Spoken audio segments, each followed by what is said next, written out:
तो नमस्कार, आदाब, सत श्री अकाल दोस्तों। इंडिया क्राइम तक में आपका स्वागत है। आज की कहानी है इटावा शहर के रेलवे स्टेशन पर एक व्यक्ति पटरियों के बीच लेटा, जो कि आत्महत्या करना चाह रहा था।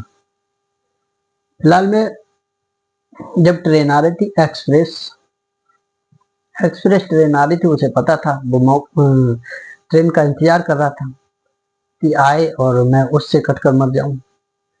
जैसे ही ट्रेन आती है, उससे पहले ही जा करके पटरियों के बीच में लेट जाता है। जब गाड़ी आ रही होती है तो ड्राइवर को दूर से दिखाई देता है कि एक व्यक्ति पटरियों के बीच में लेटा हुआ है। तो वह गाड़ी को रोकने का पूरा प्रयास करता है, लेकिन गाड़ी नहीं रुक पाती है। एक तो स्पीड थी, दूसरी बात कि वो इतना नजदीक लेटा हुआ था, पता उसे जब दिखाई दिया ड्राइवर को कि बहुत ज्यादा नजदीक आ चुके थे। ट्रेन को रोकने का पूरा प्रयास किया, लेकिन उसके ऊपर चढ़ने से पहले नहीं रुक पाई गाड़ी। उसने फुल प्रयास किया और पूरे ब्रेक लगाए, जब तक गाड़ी उसके ऊपर से गुजर गई और आगे जाकर गाड़ी रुकी। रुकने के तुरंत बाद ड्राइवर उतरा और गाड़ी के पीछे के साइड भाग कर गया, तो देखा कि वह व्यक्ति पटरियों के बीच में लेटा है, जिसे कुछ खरोंचे आई हैं। फिलहाल में ड्राइवर और गाड़ी से उतरे अन्य लोग, उन्होंने देखा तो उस व्यक्ति को पटरियों के बीच से निकाला। फिर आरपीएफ की पुलिस को, रेलवे पुलिस को बुलाया गया। उसके बाद उसे आरपीएफ पुलिस को दे दिया गया। अच्छा, उसके बाद ट्रेन इटावा स्टेशन पर इंतजार कर रही थी, सिग्नल हो रहे थे, उससे कुछ 200-300 मीटर की आगे की बात थी। तो ट्रेन को वहां रुकना चाहिए, लेकिन यहाँ नहीं रुकी। इस वजह से रेलवे स्टेशन पर हड़कंप मचा हुआ था कि क्या हो गया ट्रेन में, जो कि गाड़ी यहाँ अब तक आ नहीं पाई, ये तो आने का समय था। फिलहाल में कोई बात नहीं, पीआरपी पुलिस को व्यक्ति को दे दिया गया। इसके बाद में ट्रेन स्टेशन पर रुकी जाती। अब पीआरपी पुलिस की पूछताछ के दौरान पता चला कि इस व्यक्ति का नाम मुकेश शर्मा है, जो कि सर्राफे का काम किया करता था। उसने बताया कि उसने अपने ही हाथों से अपने परिवार को मार दिया है। वह उसके घर में लाश पड़ी हुई है। ये सारी वारदात पुलिस को बताई और इसके बाद में बताया कि वह आत्महत्या क्यों करने जा रहा था। इसकी पूरी वजह थी आर्थिक व्यवस्था से बिगड़ी घर की हालत। तो फिलहाल में जब मुकेश शर्मा ने पूरी वारदात बताई, तो बताया कि मुकेश शर्मा एक सर्राफे का काम किया करता है। दिल्ली से होलसेल में माल लाता है और ला करके छोटे छोटे शहरों में छोटे छोटे व्यापारियों को दिया करता है। इससे उसकी इनकम भी अच्छी खासी होती है और अच्छा खासा वो इनकम करता था, अच्छा खासा उसका परिवार रहा करता था। अच्छा, इसके बाद जब अच्छी खासी जिंदगी चल रही, तो उसने अपने पूरे परिवार को क्यों खत्म किया। पूरे परिवार में उसकी 2 बेटी, एक लड़का था और एक बीवी। तीनों को उसने मार दिया। उसके बाद आत्महत्या करने ट्रेन पर पटरी पर लेटा था। फिर भी उसे मौत नहीं आई। फिलहाल में पुलिस ने जब पूछताछ करा तो बताया, मुकेश शर्मा बताता है कि वो सर्राफे का काम किया करता था। 2002 में हमारी शादी हुई थी, पहली बीवी थी उसका। 2002 में हमारी शादी हुई थी। उसके बाद में उसके साथ 1 साल बाद एक लड़की हुई थी। लड़की के होने के बाद पता चला कि उसकी बीवी को कैंसर हो गया। कैंसर होने के बाद उसकी बीवी 2003 में खत्म हो गई। 2003 में खत्म हो गई तो वो कुछ सदमे में आ गया था। उसके बाद उसके परिवार ने समझाया बुझाया और कहा कि दूसरी शादी कर लो, जीवन तो काटना है और ऐसे काम नहीं चलेगा। छोटी बच्ची है, उसे किस तरह से आप पालोगे पोसोगे। तो मुकेश शर्मा ने अपने परिवार की बात को माना और कहा, सुना।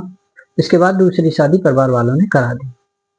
दूसरी शादी कराई, उस लड़की का नाम था रेखा, जिससे शादी हुई थी। अच्छा, रेखा आई, घर में आने के बाद में अच्छे खासे माहौल से रहने लगे, खुशी खुशी रह रहे हैं, आराम से अपना व्यापार कर रहे हैं, कोई बात नहीं, अच्छा खासा पैदा भी कर रहा है, इनकम भी ठीक ठाक है, शान शौक से रह भी रहा पूरा परिवार, ठीक जिंदगी चल रही है। इसके दौरान रेखा से उसके 2 बच्चे और हुए, एक लड़की और एक लड़का। तीनों बच्चों को रेखा संभालती है, ठीक ठाक से रखती है, पढ़ाते लिखाते हैं, आराम से चलते हैं। कुछ समय बाद ऐसा दौरान आया कि उसके मुकेश शर्मा के रिश्तेदारों ने इससे पैसा उधार लिया था। किसी ने 10 लाख, किसी ने 5 लाख, किसी ने 15 लाख, ऐसे करके कुछ पैसे ले लिए थे। हालांकि चलते 2025 में जब इस पे मुकेश शर्मा पे कहर छाया, तो घाटा पड़ने लगा। कुछ घाटा था और कुछ व्यापार के चलते लोगों का लेन देन भी था मुकेश शर्मा पे। इसके बाद में पता चला कि मुकेश शर्मा का पैसा कुछ रिश्तेदारों ने उधार लिया था, 10-15 लाख रुपए करीब, किसी पे 10, किसी पे 15, किसी पे 20, किसी पे ऐसे कुछ पैसा, ज्यादातर मोटी रकम उधार थी। मुकेश शर्मा ने जब अपने पैसे वापस मांगने को कहा तो रिश्तेदारों ने बहाने बना दिए, अभी नहीं है, आगे पीछे देने को बहाने बना दिए, किसी ने देने को मन नहीं करा। अच्छा, इस चलते उसकी फिलहाल में उसकी इनकम हो नहीं रही थी, व्यापार पे उसके असर पड़ा था, आर्थिक रूप से असर पड़ा, इससे काम ठीक ठाक चल नहीं रहा था, पैसे आ नहीं रहे थे, घर का खर्चा हाई था क्योंकि बड़ी लड़की दिल्ली में पढ़ रही थी यूनिवर्सिटी में, और छोटी लड़की इटावा में ही पढ़ रही थी कॉलेज में, छोटा बेटा स्कूल में पढ़ रहा था। फिलहाल में इस सब समस्या की जड़ आर्थिक रूप से हुई। अच्छा, आर्थिक पैसे के ना आने के कारण जब पूरे घर को टूट गया, मुकेश शर्मा टूट चुका था क्योंकि खर्चा भी हाई फाई था, घर का खर्चा और पढ़ाई लिखाई का खर्चा, सारे खर्चों के कारण वह टूट चुका था। तो उसका दिमाग काम नहीं कर रहा था।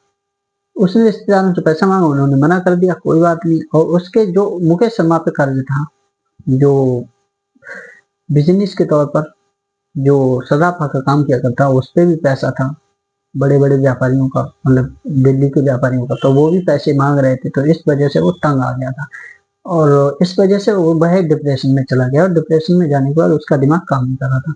तो उसने आत्महत्या करने की खुद प्लान बनाया कि अब जीना नहीं है, खुद आत्महत्या करने का प्लान बनाया। यह बात अपनी बीबी को बताई, बीबी ने मना करा, समझाया तो कुछ दिन मान गया।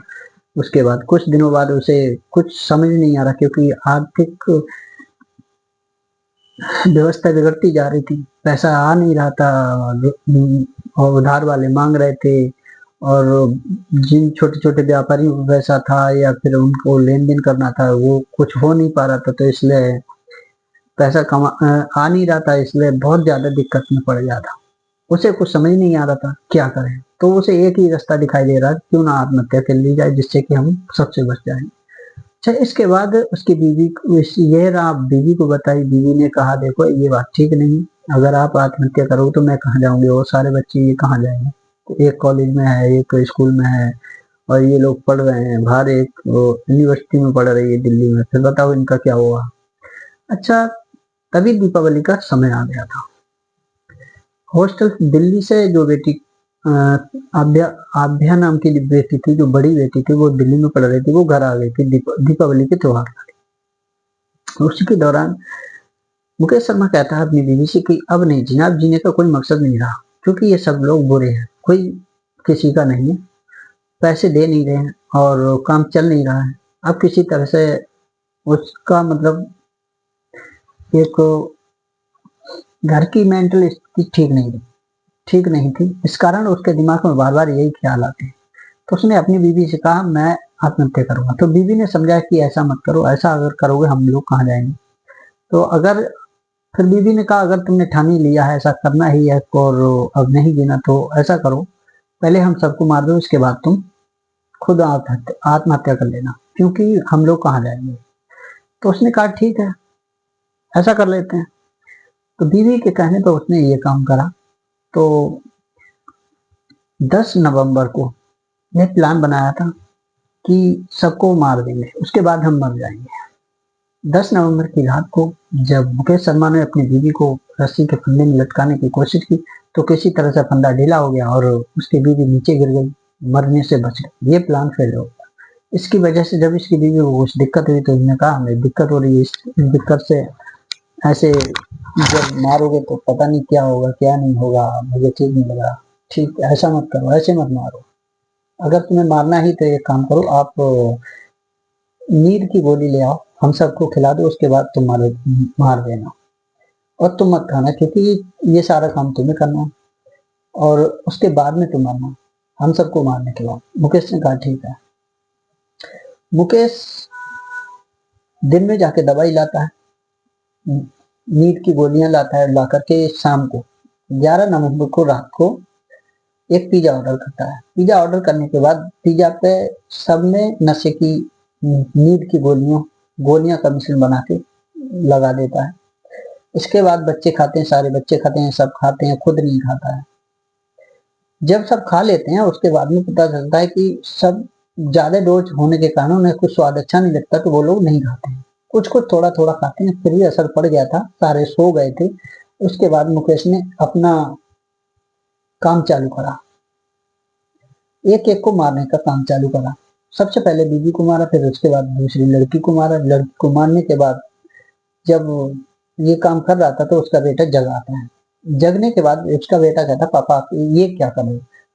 तो मुकेश शर्मा कहते हैं बेटा ये कुछ नहीं, ऐसे ही कुछ नहीं कर रहा हूँ, आप मैं वो काम कर रहा हूँ जो कि आप सब लोग एक साथ रहेंगे, हम लोग अलग अलग नहीं रहेंगे, सभी एक साथ रहेंगे, हम वो काम कर रहे हैं।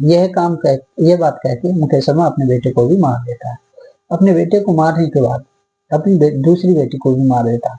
दोनों बेटी और अपनी बीवी और बेटे को मार देता है। मारने के बाद एक कमरे में बीवी और बेटियों को रख देता है, दूसरे कमरे में अपने बेटे को रखता है।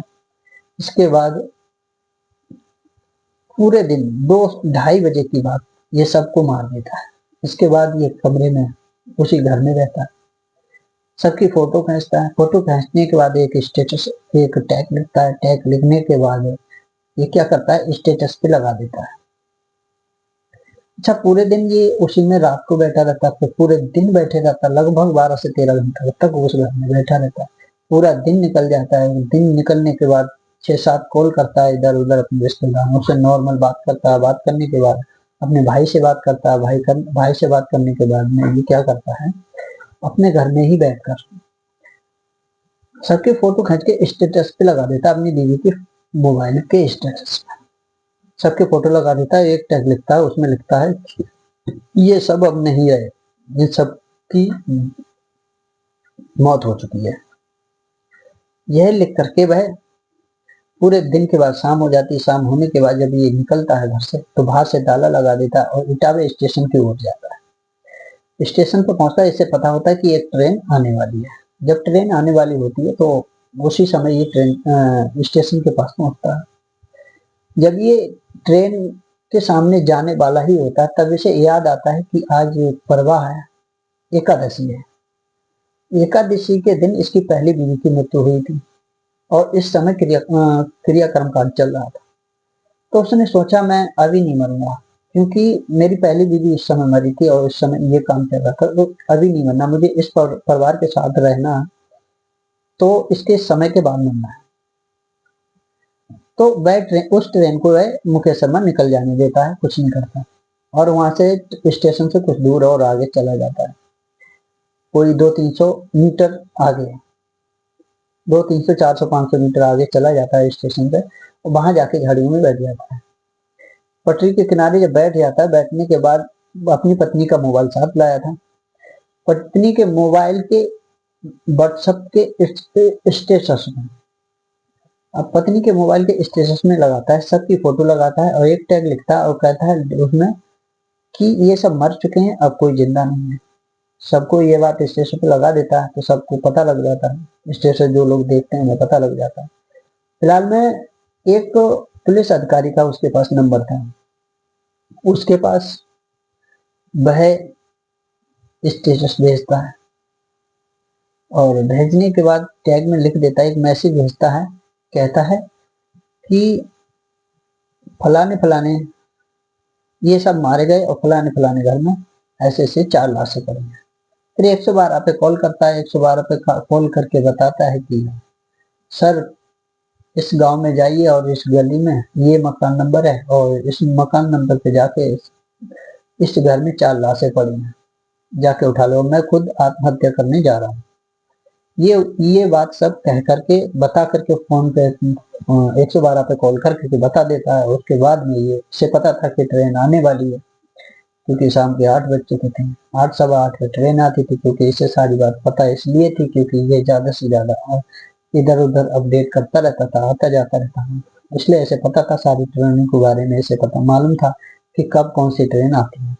अकस्मात ये ट्रेन कुछ लेट आ रही थी, तो करीब सवा 8 बजे यह ट्रेन आती है।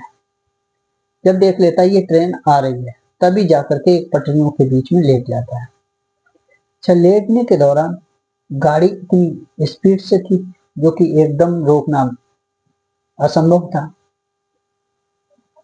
और जब ड्राइवर ने देखा कि एक व्यक्ति पटरियों के बीच में लेटा हुआ है, ड्राइवर ने फिलहाल में रोकने की कोशिश की, अगर पूरी तरह कोशिश की, लेकिन अगर पूरी तरह से रोकता भी तब भी नहीं रुक पाती, क्योंकि इतना नजदीक आ चुका था और रोकना पॉसिबल नहीं था। फिलहाल में ड्राइवर ने पूरी कोशिश की और रोकने की कोशिश करी, और तब तक गाड़ी इसके ऊपर से गुजर गई। गुजरने के बाद गाड़ी कुछ आगे जाके रुकी, तो ड्राइवर उतरा, उतर के गाड़ी के पीछे की तरफ दौड़ा। दौड़ते हुए लोगों ने देखा, तो लोगों भी कुछ उतरे, गाड़ी से नीचे उतरे और गए। देखा तो पता लगा कि एक व्यक्ति पटरी के बीच में लेटा है। तो उस व्यक्ति को उठाया, उठा करके पुलिस को फोन करा, पुलिस आई, वहां पर पुलिस को दे दिया गया था, रेलवे आरपीएफ पुलिस को दिया गया था। इसके बाद गाड़ी आगे की ओर स्टेशन पे गई। तो फिलहाल में मुकेश शर्मा ने बताया, ये आर्थिक तंगी के कारण हमने अपने बच्चों की, सबकी, अपनी पत्नी और अपने बच्चियों की और अपने बेटे की जान ले ली। जो कि एक बेटी हमारी बड़ी वाली काव्या नाम की 22 साल की थी, छोटी काव्या काव्या 16 साल की थी, 10 साल का लड़का था जो कि पढ़ते थे, तीनों बच्चे पढ़ते थे। पत्नी बहुत अच्छी थी, और फिर भी आर्थिक तंगी की वजह से हमें ये काम करना पड़ा, क्योंकि हमारे रिश्तेदारों ने 15 से 20 लाख रुपए ले लिए थे, जो कि नहीं दिए, व्यापार के चलते लिए थे, लेकिन उन्होंने वापस नहीं किए। इस तरह से हम तंग हो गए, और हमारी कुछ जमीन भी हड़प ली थी। इस कारण तंग हो गए और कुछ समझ नहीं आ रहा, तो हमारी पत्नी ने के कहने पर हमने ये सब काम करा। इसके सबको मारने के बाद हम ट्रेन में आत्महत्या करने जा रहे हैं। फिलहाल में एक नोट जो लिखा था, स्टेटस पे लगाया था, पुलिस को भेजा था, जो दोबारा में उस स्टेटस में लिखा था कि कुछ रिश्तेदारों के नाम भी दिए गए थे, जो कि जिन्होंने पैसे ले लिए थे, उसके चलते ये कांड किया गया था। तो उन लोगों पे कार्रवाई चल रही है। फिलहाल में एक एक करके गिरफ्तार किया जा रहा है और उनसे पूछताछ की जा रही है। तो फिलहाल में आज तक की कहानी नहीं, तक फिर मिलते हैं अगली कहानी के साथ। तब तक अपना और अपनों का ख्याल रखिए। जय हिंद, जय भारत।